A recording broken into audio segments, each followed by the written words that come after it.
This is the Reds Down Under podcast, the best place to follow the Reds in Australia. Enjoy the show. We are the Reds Down Under, and this is our podcast.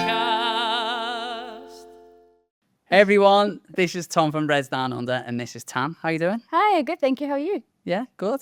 It's Tan's first ever podcast Yeah. today. Yeah, I've never done this before, so I'm excited. Yeah, it'll be good. Reds, well, wow. Loads to talk about this week. Liverpool have come off the back of 2 straight Premier League draws, one of them being one of the most horrific nights of my life, and also a bit of a ruckus in the camp. But we'll talk about that. We'll talk about Tan's social media page, which is Tan Talks, which is excellent. Give it a follow. Thank you. You're welcome, yeah. It's all right. And we'll quickly look ahead to the Inter game, because by the time the podcast comes out, the chances are the Inter game's already been, so we won't talk about it too much. Then we look ahead to Brighton in the Premier League, which is an absolutely huge game. Brighton sits 7th, I think, as it stands. So that's a really, really tough and important game. And then we're going to finish with Reds Trivia, but Tan's written the questions. Yeah, Tan trivia. It's Tan Trivia. We've had a rebrand this week. Tan, Where do we start? let's start with Salah. Oh my god, okay. We're gonna dive into Salah. Salah came out after the Leeds United game the other day. He said that he used to have a good relationship with the manager. He said that feels like he's been thrown under the bus. Is this the end of Mo Salah, do you think? It might be. It really might be. And it's hard. It's so hard to say that because he's given us one of the best moments of our lives. I mean, Champions League, 2 Premier Leagues, FA Cups, Carabao Cups, everything. And it just seems like it's unbelievable. I can't believe that this is happening. When I woke up after the Leeds game and I saw what he said, I genuinely thought it was AI or it was a joke.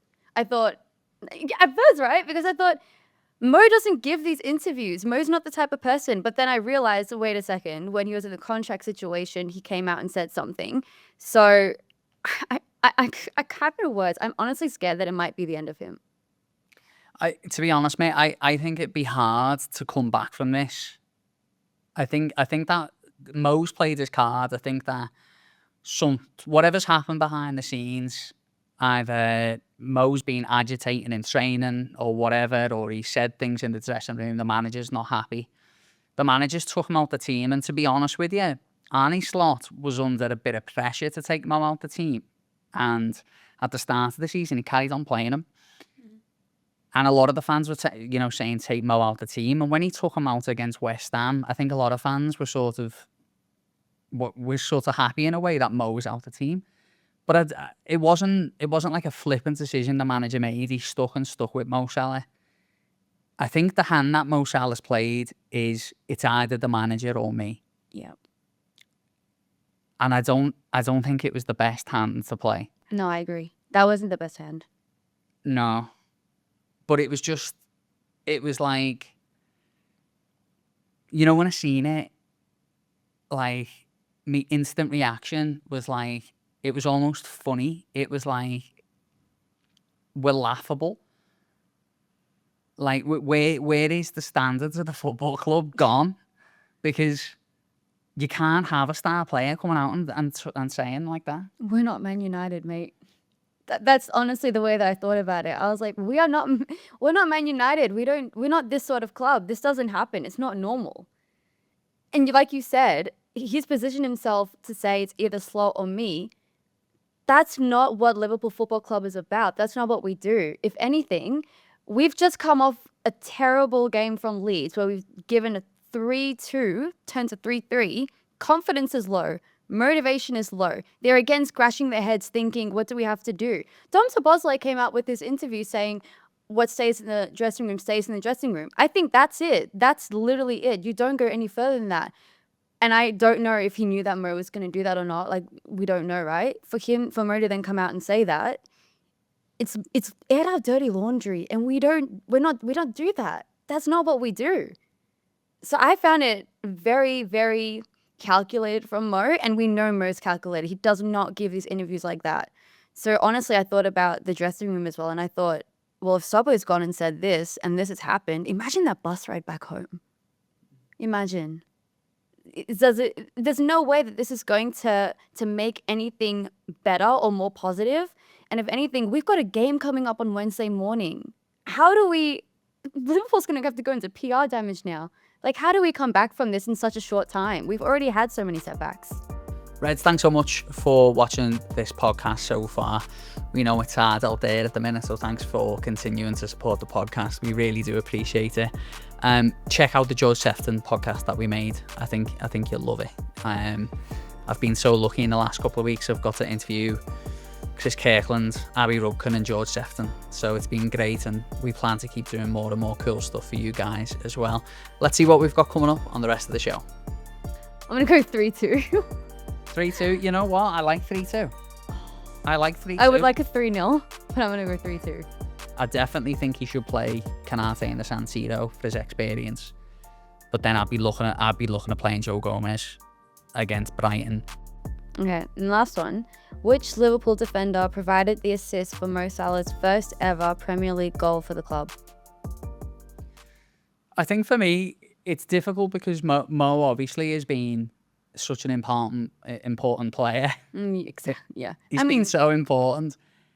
Like, he's been such a key man for so long in the team. He's been sort of the mainstay, if you like, in that attack. And he's done it all. And he's won all the trophies and all of that sort of stuff. But the club have to be firm right now on Mo Salah. And there's no way he can play in the San Siro. I've heard that he might not even travel with the team to Milan. And he can't play against Brighton. Like, the way that the big players react like this has an effect on the whole club.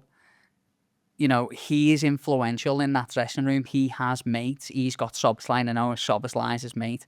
I know Andy Robertson is sort of his mate, I think. So Mo's got influence, but then you've got like kids like Rio and Gamoa there. Like, it's not a good education for him to see players like that. I think the good thing for Liverpool is that we've got big players in that dressing room. Andy Robertson, Virgil van Dijk, McAllister, who we know doesn't take any nonsense. By the way, he looked at Trent when Trent said he was. He's a feisty Argentinian. I don't think he takes anything. He's a cracker, isn't he? Yeah. So I think that there will be people in that dressing room pulling him up and saying, look, that this isn't right. The bigger problem for Liverpool is if that doesn't happen and those players are with Mo, because then the manager's position's untenable. I don't want to think about it. I don't want to think about if that happens. Because he's divided us. He's divided our fan base. I mean, you're coming and seeing it, right? People are saying, are you Mo Salah in or you slot out? And you slot in or Mo Salah out? Like, it's unfathomable that this is what we're having to deal with after we've just won a Premier League title as well. It's crazy. And looking at a lot of content as well, right? And there's the whole debate about now, if Slot does play him, Mo has the upper hand. Does that then set a precedent that it's okay to come out and have these conversations with interviews and have that sort of effect? Because it means you might get more minutes, you might get your point across. But then if Slot doesn't play him, you're looking at Mo becoming more angry. You're looking at Mo eventually leaving Liverpool sooner than we think. I mean, when he signed that 2-year deal contract, I thought, okay, I've got time to go to Liverpool and see Mo. I thought, okay, I can go next year and go see Mo. But now I'm thinking, crap, I don't actually know if I do. And that makes me think about Virgil as well, because Virgil's also on a 2-year contract. So I'm thinking to myself, longevity-wise as well, it's put us in a pickle. It really has. And I'm all for Mo having his opinion, but I don't think that's the way that you go and do it, because it's just it's derailed us. And we're already derailed as it is. We're trying to get on back onto the tracks. It's just, it wasn't a good idea. I don't know who told him to do that, if anyone did. Well, it'll be his agent, won't it? It'll be his agent, because let's just say, for argument's sake, Mo Salah still holds a value in the market of 100 million, and Saudi clubs are willing to pay it. I think Liverpool are in a good position in a way. It's caused chaos, and the way it's happened isn't good because Liverpool are not playing well at the minute, and it's troubled waters. But the club signed him on for 2 years. The Saudi clubs wanted him, and they will still want him because he would be a valuable player for them. So I have no doubt that if he went onto the market, he'd be snapped up straight away by one of them clubs. And the club secured a 2-year deal and protected the value of the player. And it's far from ideal, but there's just no way I can see him playing for Liverpool again. That makes me so not even sad. I don't even know it's unimaginable that this is where we're sitting. I mean, Mo's our most respected player, arguably. I'd say one of the most respected people in the dressing room as well. That crushes my dreams of going to Liverpool to see Mo Salah play. I'm not gonna lie, but it's crazy how just one thing can just spiral into all of this, and we're here sitting talking about Mo Salah leaving Liverpool. Yeah. Like. And in a funny way, Tan, I think it somewhat takes a little bit of pressure off the manager because, like, I don't think, I'm still convinced, irrelevant of what the results have been. I think the manager will get till Christmas, and then they'll look at it because it's another 3-4 games down the track or whatever it is, and there's big Champions League games in there, and the way our season is shaping up will be a bit more defined by Christmas. The club can make a decision by then. The club will make a decision the way they want to make it, and they won't make it forced off the fact that a player has come out and done that. But I think the fact that Mo's came out and said what he said, it's put the club in a position in a way where they've sort of been the things we've heard through the media is the club's still back slot. The club's still back slot. The club aren't concerned. And in a way, it sort of puts fuel on the fire, and it makes it easier for the club to back the manager because it's not the Liverpool way, and we back the manager, and it sort of gives the club, I think, a bit more breathing space because now the club have got a decision to make. And it's not Slot, it's Salah. So it might just buy Arnie a couple of weeks.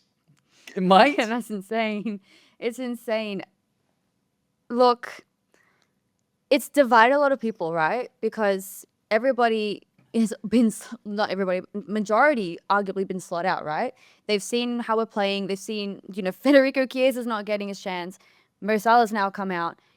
I don't know if it's more pressure or less pressure on Slot, but I think Salah hasn't helped his situation. Look, I was a person who said I think Salah needs to be benched, and I still stand by it because yes, he's fallen off, but there are times when I wake up and I don't check the team sheets before I wake up because I just wake up and I snap up into the game, so I don't actually know who's playing or not. Half the time I'm thinking, is it Mo? Is that Mo on the pitch? And it is, and I'm like, geez, he's quiet. And I'm thinking, and we've had time to think about this, right? And there's a few factors, right? Obviously, right back changing doesn't help, right? Connor, Sobo, Curtis, Frimpong. Frimpong's now injured. 4 players already in that right back situation feeding to Mo when he's had Trent there for so many years, constantly. Connor, you can argue, 50-50. You should probably know Connor. But it's just the inconsistency. I don't think it's helping him. And I think he hasn't been able to feed into this team just yet. There's also talks about, the new signings coming in and whether he believes in the direction the club's going, because that could be hurting him as well. So there's so many factors to this. It's not just Mo Salah. There's so many things that could be affecting Mo Salah, the person, as well, including Diogo's passing. Let's not underestimate that because, again, it was Diogo's birthday on Friday, and Mo's just come out and said this explosive statement. I don't know if it's spoken about enough, but I don't think we can underestimate just how much that impact has either. But it's still insane that we're talking about Mo Salah potentially leaving. It's just crazy. Yeah, look, I agree. Like the Jota situation, like it's it's hard to fathom what effect that's had inside the football club, because it's really affected us as a fan base. So I can only imagine what it's like inside the club. I think the me issue with Mo Salah, or one of me issues, is that it really smacks of a moment. He's picked his moment. Yeah. Like the club didn't win again, and he's picked his moment. He knows there's pressure on the manager. He's picked his moment. And I really didn't like it. And it smacked of a PR decision. And because of that, it means that it's calculated, and he's thought about that, and he's had a call with someone who's probably recommended that he does it, or told him, don't do that. That's stupid. If you want to move, we'll get you to move. You know what I mean? But look, we'll see. We'll see what happens with that. We played Sunderland in midweek. To be honest, we weren't great, but I was impressed by Sunderland. They were pretty firm, weren't they? Going into Sunderland, look, I made a bet with my mate before the season even started that if Sunderland win, I'll buy him a ginger beer, because I was that confident in us. I was like, we're moving mad. It's going to happen for us. We'll beat Sunderland. It'll be fine. Now I'm sitting here before the Sunderland game, and I'm thinking to myself, oh my God, I should not have made that bet, because we're definitely losing that. They're moving mad. Who's got them on manager mode? Honestly, who's managing them? I don't know. I honestly couldn't name you the manager. I know. But he's doing a cracking job, because they were looking to play football. They were getting the ball up quick. Their goal was obviously very fortunate. Took a big deflection and went in, and we got an equaliser back. What I did like about the game, Tan, was in the last 10 minutes, it looked like we had an engine on us to go and win the game. Yeah. And then Chiesa saves the ball off the line. I tell you, my heart was in my mouth when that happened. And in my videos when I put it out, I was like, half the time I'm looking at Chiesa and I'm saying, is that actually him? Like, is that him running back? Is that him, like, sprinting up as well? I mean, it's unimaginable that he's not a starting player as well. Like, I don't understand it.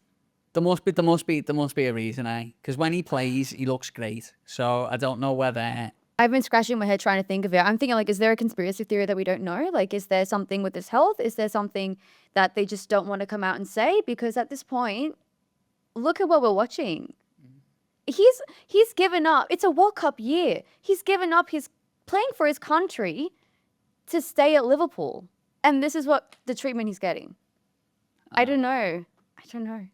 I know. I can't back it. I can't back it. And a lot of people can't back it. But then you think about, if we're going to start bringing in a new manager, does it then mean that Chiesa will get a go? We won't know, right? Until we figure out what actually is happening. I don't know. We can only speculate. Yeah, I don't know with Chiesa. I like him. I love him. I think he's full of energy. He's like a dog with the ball. Like he's like a dog chasing a car. That's what he's like. And is like his work ethic's there, his attitude's there. I mean, the Sunderland game said it all. Yeah. I'm sorry. Did you see Slot turn that from a Chiesa moment into a team moment? Did you see that interview after? I can't remember what it was, but they asked him about Chiesa and him getting back, and then he said something along the lines, correct me if I'm wrong, which I don't actually remember, but something along the lines of, that's what attackers should be doing, or something like that. And I was thinking to myself, Federico Chiesa's just saved you from embarrassment. Give the man his flowers. Give him his praise. Don't need to bring the team into this, because where was the team? The team was up there. Chiesa was the one running back. And that's where I lost my head with Slot. And I'm having mixed feelings about Slot being manager, but I was just like, mate, come on.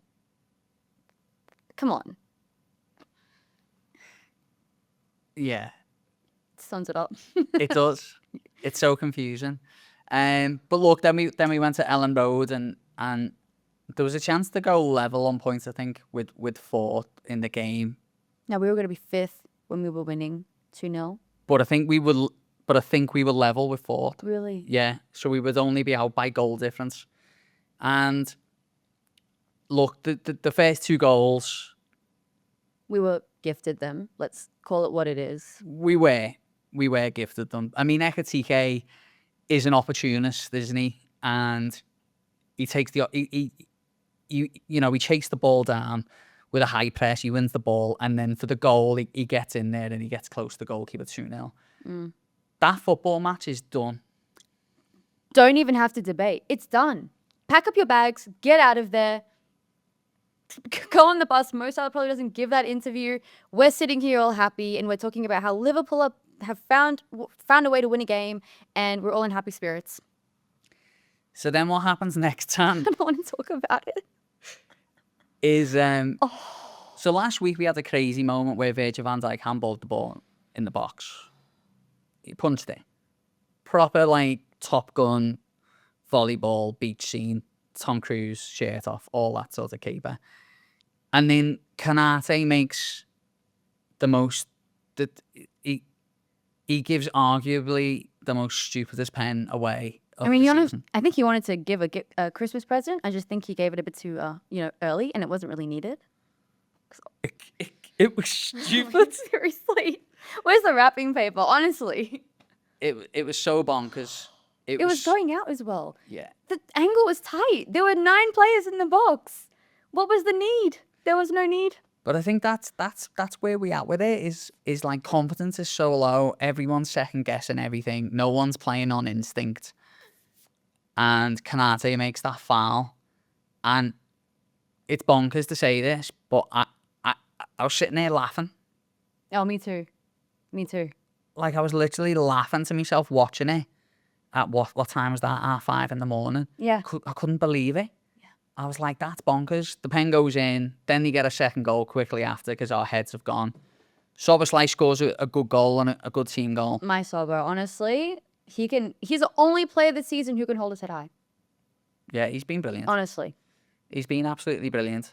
And then we concede a late goal, and people criticise Joe Gomez. I won't have a bit of it, me. I won't either.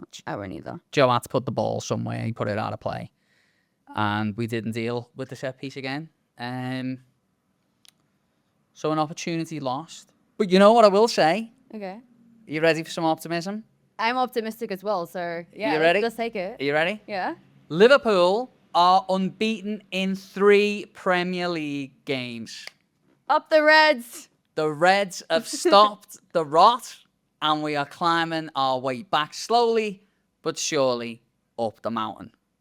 We've gone from losses to draws, guys. This is a positive. Yeah, thanks. We'll take that, honestly. I'm Because we didn't have it before, and everyone was saying Liverpool either win or Liverpool either lose. They listen to us. I'd like to think this is a positive thing. Tan's back in it, so that's good. I mean, look, I'm optimistic here, but May, I was struggling to stay awake for that game, and I wish I just went to sleep, honestly, because that Kanate penalty went in, and I'm thinking, it gives me back to last season, right? For me, Ali is the world's greatest keeper, one of the world's greatest keepers, but with penalties, I don't have that much faith compared to Queven Kelleher. And I was sitting there thinking, I don't feel confident that Ali's going to save this. And I'm thinking, it's going in. He just gets there and he doesn't get his hand to it. And I'm thinking, great, here we go. The first half and second half, they were quiet. Leeds fans were quiet. You could only hear our fans. They were singing Campione. They were singing Liverpoat upon our chest. I was thinking, mate, we're back. Deal's done. Let's go home. Let's get the win and let's build up the momentum. And then they concede. And all of a sudden, we're outnumbered. For some reason, everybody just starts getting up their feet. The stadium is buzzing. Every Leeds fan is going off their head. And I'm thinking, mate, this is it. One moment can change everything. And that was it. Then the 2-2 happens, and I'm thinking, crap, man, crap, here we go. Because that didn't happen that long ago from the penalty, like, 2 minutes or something? And I was like, here we go again. Then Dom scores that screamer. I'm still not convinced. I'm sitting there, I'm thinking, great, okay, open goal, slot it in, great. I was thinking, okay, at least we've got that. Then 9 minutes of extra time. I was thinking, mate, we're done. We're done. We're not getting out of this. And we didn't. That's the confidence level we're at right now. We have a 3-2 win, and we're saying ourselves, no, we're not gonna get out of this because it's 9 minutes extra time, and they're gonna score, and that's what happened. Yeah, well, as our mate Joel said, the mentality monsters are gone, and I think he might be right there. But look, let's be optimistic. There's still plenty of time left. As I say, unbeaten in 3, and I know unbeaten in 3 sounds crap. It sounds like someone We're putting a Band-Aid over it. Yeah. But we went from getting beat, and we've just sort of stopped the bleeding. So let's see what we can do next. We're going to have a quick break in a second, but there's some housekeeping I need to do. Okay. First bit of housekeeping is George Sephton, the voice of Anfield, 54 years as the stadium announcer at Anfield, is on our podcast. In fact, when this podcast comes out, that George Sephton special will be out. So he talks about his run-in that he had with Bill Shankly, talks about Jurgen Klopp, Brendan Rodgers, Roy Hodgson, talks about all the managers, Kenny Dalglish, talks about his favourite game that he ever announced at, and I was there. Wink, wink, nudge, nudge. So that'll be out now. So do have a look at that podcast. It's me, Jack, and George Sephton. It's a good one. Also, thank you to Redboat Ventures, production partner, loans us kit, absolute legends. Thank you to Cafe in Newcastle, where I will actually be on Wednesday morning for the Champions League game against Inter. So I'll be up there. So thank you for supporting us, and also to Cheers Bar in Sydney, where we Cheers met. Bar. Yeah. Yeah. Mate, when we met, we won against Everton, and now look where we are. I know, yeah, that's true. Oh. Yeah, that is so true. So thank you to those guys, because they put our posters up and everything in their venue. So thanks very much for supporting our podcast. You are absolute legends. And if you haven't already, enter the share giveaway. This is actually my one, but I have another one signed by Jamie Carragher, so it's brand new. If you want to win that, have a look on our Instagram. Right, let's have a quick break, and when we come back, we'll talk Tan. Let's go. Tan talks. Do you like that? Yeah, that's why I came up with it. Okay, good. If you're a Liverpool fan and you want to win a signed Jamie Carragher shirt from 2005 Istanbul, then this is for you. This is an absolutely perfect gift for yourself for Christmas, or for someone that you love. Have a look on the post, see how you can enter. It's super simple, and good luck.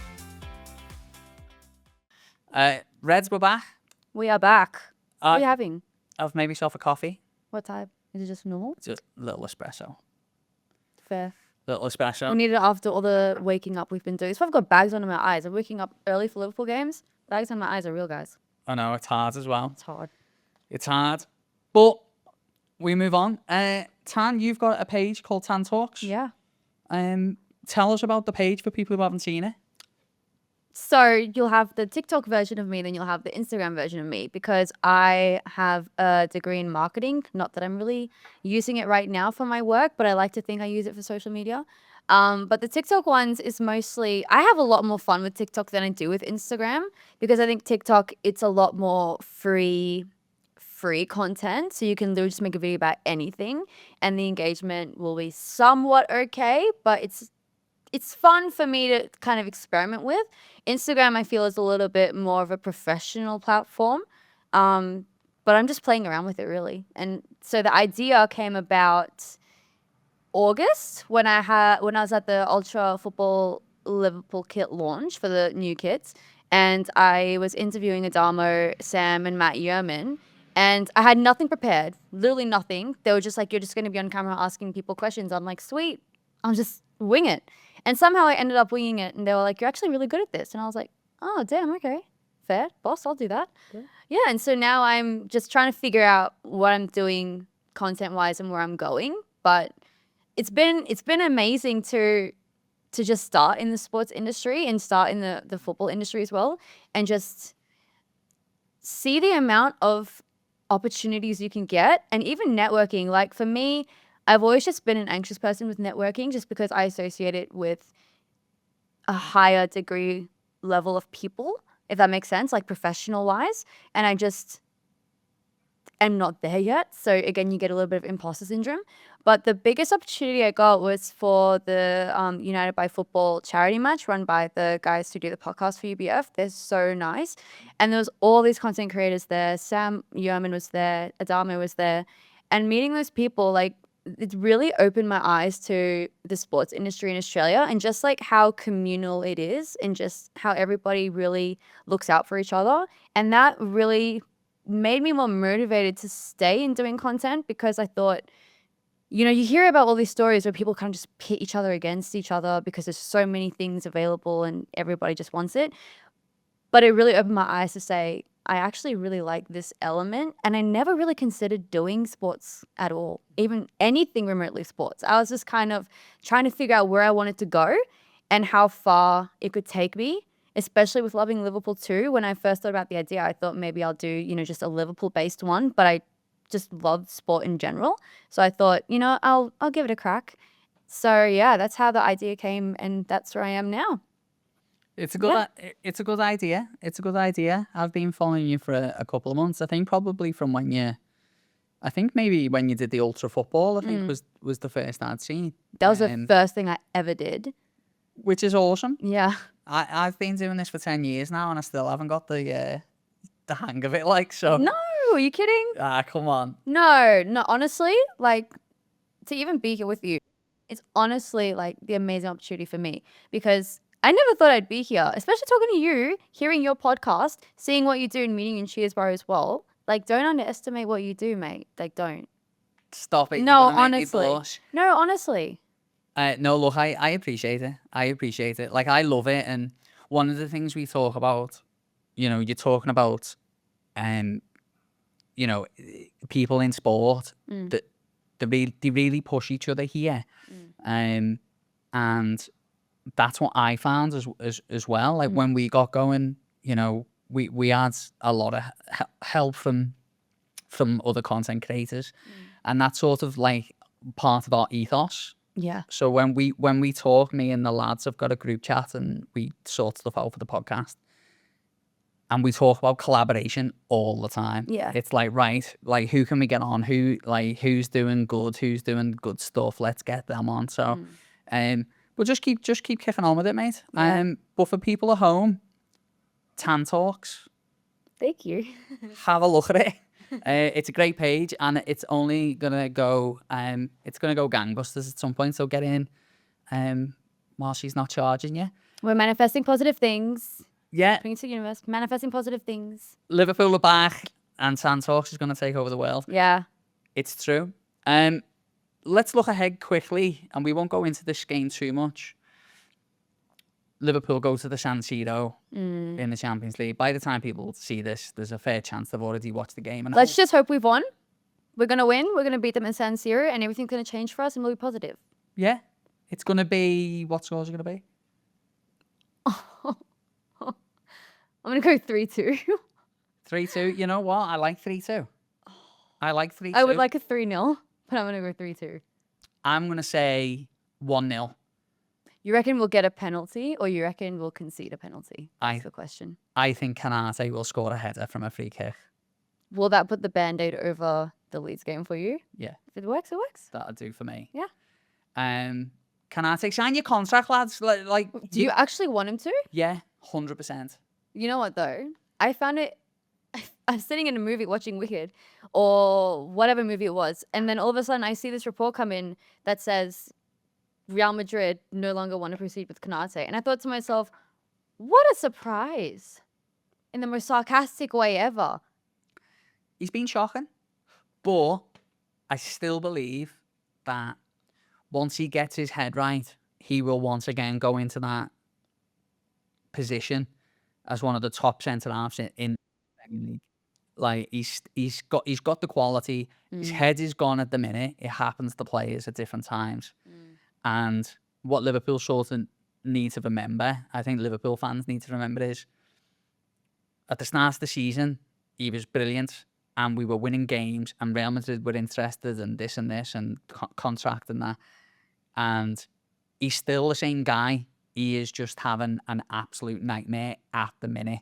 So let's get his contract sorted. Let's change his mindset. Let's make him feel comfortable. And I think genuinely he could come back to being one of the top centre halves. So I'm going to say 1-0 Canate. If Liverpool win that game in the San Siro, Tan, Which is not easy. which is not easy, Not easy. but you know, Inter got to the Champions League final last year. They got absolutely battered by PSG, but I think they've had a lot of surgery in the team since then. I'm not worried about Inter. Playing in the San Siro is tough, but I think we can come through. And as you said 3-2, and I agree. I expect a bit of an open game there. It's a big old pitch at the San Siro. So let's hope by the time we come back next week, Liverpool have won in that game and moved ourselves a little bit closer to automatic qualification in the Champions League. I mean, we need it. We need it. We need to win this game. We need to win. We need to win in general. Oh, man. We need to win because at the minute it's getting a bit dire, isn't it? But we'll be all right. We'll be all right. Let's be optimistic. Then up next in the Premier League, we play Brighton. What sort of game are you expecting in that? Is that at Anfield? Yes. I'm at the point where I can't even say an easy game at Anfield is going to happen anymore. Brighton is tough. You know what though? This is where we're at, right? We would be sitting here saying, it's just Brighton. We'll win. It's fine. It's cruisy. It's easy. We'll get it over the line. And we're now questioning, will we get it over the line? And I think it's just because of our defensiveness as well. Because look, the way that I think about it, and when I say defensive, I don't just mean the 4 defenders.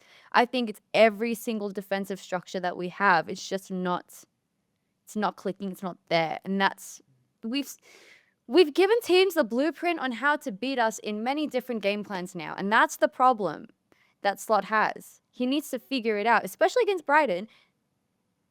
Brighton's not an easy team. No Premier League team is an easy team anymore. You can't even say that.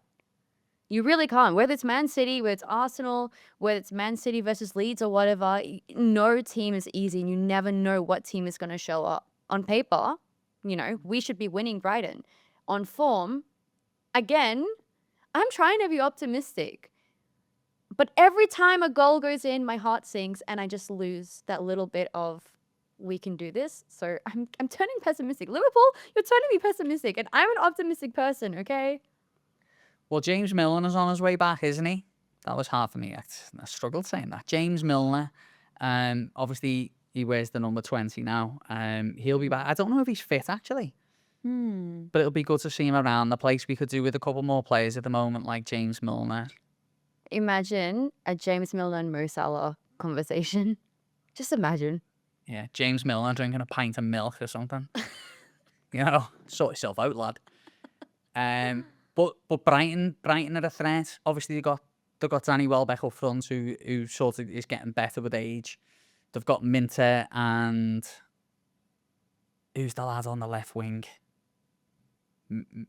Not Minamino. Let me check. Mitoma. Mitoma.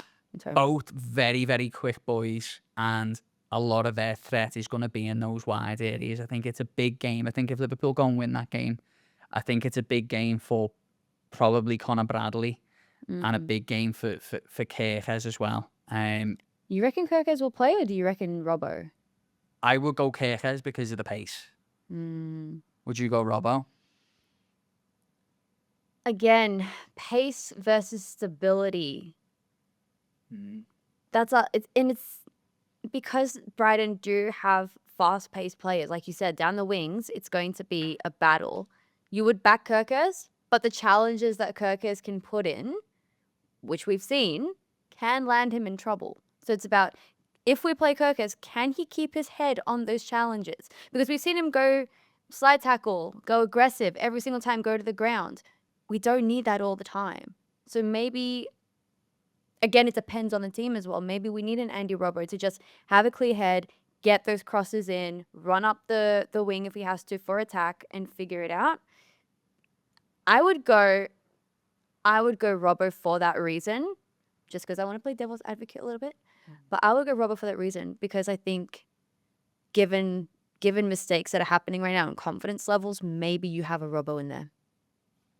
It's a fair point. It's a fair point. I think for that same reason, I think I would like Joe Gomez in the setup somewhere. It'd be interesting to see whether the manager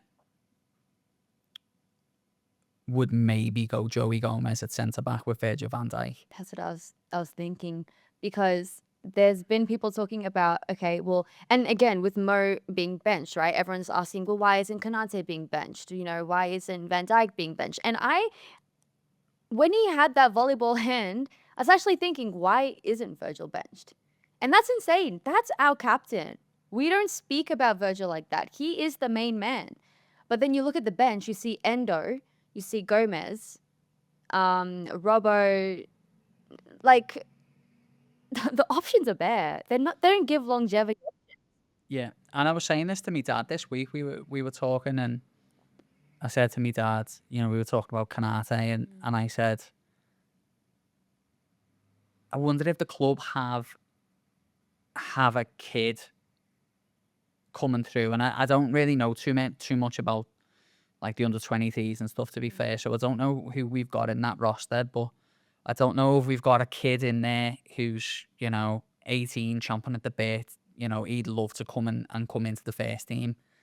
If they think that he's got the quality, I don't mind bringing young players into the team. And I said it recently on a podcast that I think that the manager should lean into youth a little bit more, a little bit of youthful exuberance. Get Naoni on, get Rio on, like get players on who are not burdened by the pressure, because the pressure's off them in many ways. They've just got to go out there and do their job. And I think that, I don't know, but I think the manager has to make a change at centre-back. I definitely think he should play Konate in the San Siro for his experience. But then I'd be looking at playing Joe Gomez against Brighton. Prediction for that one?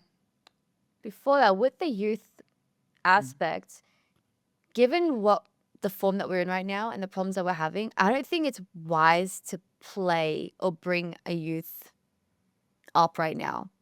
Because think of the criticism that all the players are getting. It's even the fact that he's not playing Rio as well.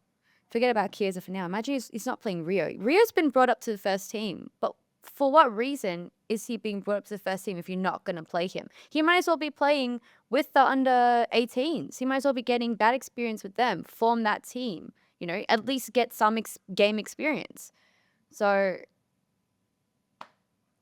we needed Marquez. I mean, who dropped the ball on Marquez? I just need to know that, because we could have been sitting somewhere different right now if we had some option. And we brought so many players in. Somebody dropped the ball on not getting a centre back. I'm gonna say that.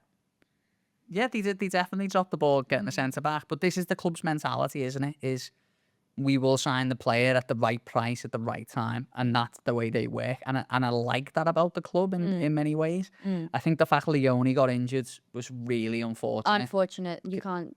Because he might have played 15 games by now. Yeah. Genuine. And he looked like a player that could help us in these type of situations that we're in now. So it's extremely unfortunate that we saw so many good sparks against him against Southampton that you thought, oh my God, this kid's going to be playing first team. This kid can be brought on. And it's just so unfortunate. I think I read that he goes back into full training after Christmas. Does he? Apparently. Because I thought he was out for the year. That's what I thought too. I thought he was out for the season. That's what I thought. That's usual ACL, like you're out for the season. So I don't know. I mean, if you're going to be optimistic, give us hope, please. I don't know. Let me know if that's real. Absolute rubbish. But I'm sure I've seen it. So, let's just say a month full training after an ACL. Let's just say, we could be back by Valentine's Day. Wouldn't that be a lovely kiss on the head, Reds? All right, so there you go. Predictions then. For Brighton, look, I'm going to have faith in our team. I'm going to go 2-1. I want to go 2-0, but I still see us conceding. And it's a weird one, right? Because Aston Villa, we got 2-0. Real Madrid, we got 1-0. And then we just go and concede 12 goals. So I'm like, I want to go 2-0, but does that mean that we're then going to concede again and make up for not conceding? Yeah. I don't know. I'm going to say 3-0. Mo- Who's scoring for you? Mo Salah hat-trick. That would be a statement. Wouldn't that be good, Reds? This is why you don't bench me, Anna. Yeah. All right, well, there you go. Right, we're going to wrap up with some trivia. Yeah, sweet. We got Tan trivia. We've got Tan trivia. Tan and Tom trivia. Yeah, so normally we call this Take It to the Max. This week it's different. Don't let me see. Oh, Okay. I need a pen and paper. I've got one. Okay. I'm off camera, but I'm still on. Okay. We're running through it. So, Reds, you know how we do this. Tan's going to ask 5 questions, and then she'll give us a couple of seconds to answer them, and then we'll do the answers at the end. All right, you ready? Let us know how you get on. Go on then, kid. I'll start with the early one. Okay. Easy one. Liverpool won at the San Siro last year. What was the score and who scored? Which is so funny because you already gave one answer. What was the score and who scored? So it's a 2-parter, this one, is it? I mean, you could say what was the score if you want bonus questions for who scored. Bonus answer was scored. All right. I'm going to be honest with you. I've got absolutely no idea. That's okay. There was a lot of games. Just so you guess. Oh, hold on. How many players scored? No. What was the score? What was the score? Mm-hmm. I think I remember. I'm going to write the player I think is the scorer in brackets. Okay. All right. All right. Who was the first Liverpool player to get 100 goals? The first Liverpool player to get 100 goals Mhm. in the Premier League or all time? Prem. Prem. Okay. All right. I've got that one, I think. Okay. Which Liverpool player scored the club's first Premier League goal in 1992? Oh, I knew this would get you. got no idea. 92. I was actually born then, so. She's only a baby.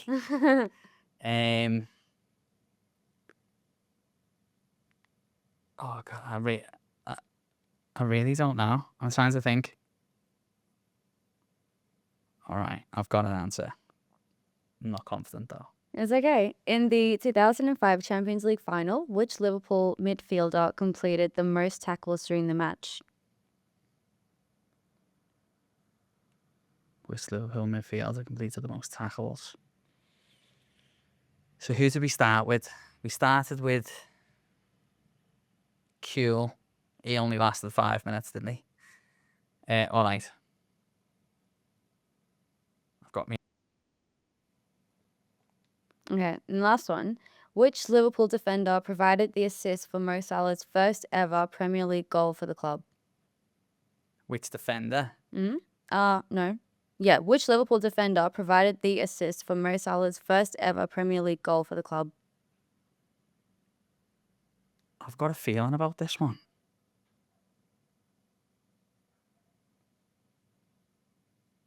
It was against I think it was against Watford away. I think. All right, I don't know what I've guessed. It's okay. It's okay. It's really nerve-wracking It is. being on this We side. need to put like a game show sound on. Yeah, cheesy game show. Okay, ready for answers? Yeah. All right, so Liverpool won at the San Siro last year. What was the score? It was 3-1. 3-1, was it? 3-1. Yeah. And who scored? It was Kanate with a header. Yeah. I think Van Dijk with a header and Sabo. So you got Yeah, Sabo. I got Sabo, all good, yeah. I said 1-0. So. Yeah. Who was the first Liverpool player to get 100 goals? Ian Which is good. Rush. Yeah. According to Google, which is great. Which Liverpool player scored the club's first Premier League goal in 1992? Who'd you put? I've said Kenny Dalglish. I've got Mark Walters against Sheffield United. Yeah, Mark Walters, yeah, okay. In the 2005 Champions League final, which Liverpool midfielder completed the most tackles during the match? Who've you got? Stevie Gerrard. I got Xabi Alonso. Oh, Chubby! Mm, God, he could do it all. yeah. Which is also very interesting because considering what's happening at Real Madrid now. He could do it in tackles, couldn't he? Which Liverpool defender provided the assist for Mo Salah's first ever Premier League goal for the club? Who have you got? I said Moreno. It's Emre Can. Or well, I'm gonna challenge this one, Tan, Okay. because Emre Can was a midfielder to me, Okay. but he Fair. did play in defence as well. I mean, isn't that normal? Every player can play anywhere now. I mean, look at Sobo. You might say, oh, which defender provided the assist? Oh, it was Soboslai, but he's a midfielder. That's true. Not in Slot's books. He was a right back. That's true. I got one out of 5. Let us know at home how you did. I think those questions were hard. I think they were good. Can I just show everyone something? Yeah. I want to show them my book. Yeah, of course. Oh my God, I saw it and I thought it was the most genius thing ever. Why is that something I would actually purchase? And then I think it's worth the money. So I think this is genius. So obviously I do a Reds trivia every week, and that means every week I've got to come up with 5 different questions. So it's challenging because sometimes I think of a question and it's already been an episode, I have to change it. And last week I did a question and the answer was Luton, who did Xabi Alonso score against in the FA Cup, and I forgot to give you the answer. It was Luton. So anyway, to make me life easier, I've bought this book. It's the ultimate Liverpool FC trivia book. And it's got loads of questions. So basically, I'll just pick 5 out a week and they'll be from there. Actually, I think that's genius. It's great, isn't it? That's Oh, 20 does it bucks give of like spent. facts as well? Yeah, it's got facts. Do you want a random fact? Yeah, give us a random fact. Why not? Oh, that's a long one.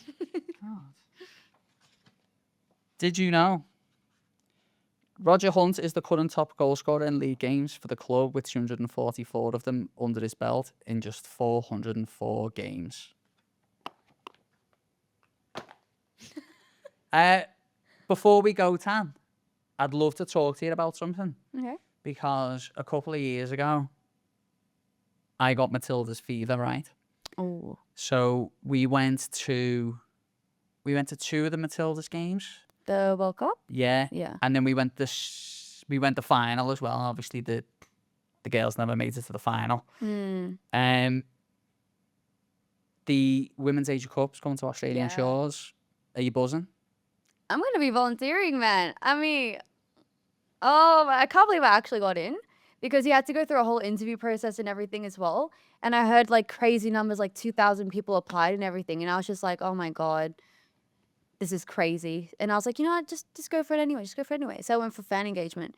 And then we had interviews, and they had something like 800 people interviewed or something. There's only 400 positions.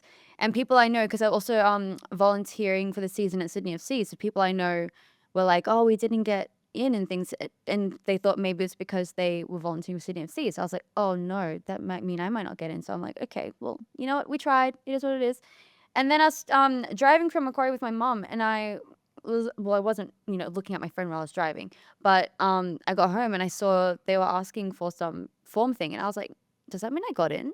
And I said to my mum, I was like, Mum, does that mean I like got in or something? She was like, no, maybe it's just part of the process. And I was like, okay.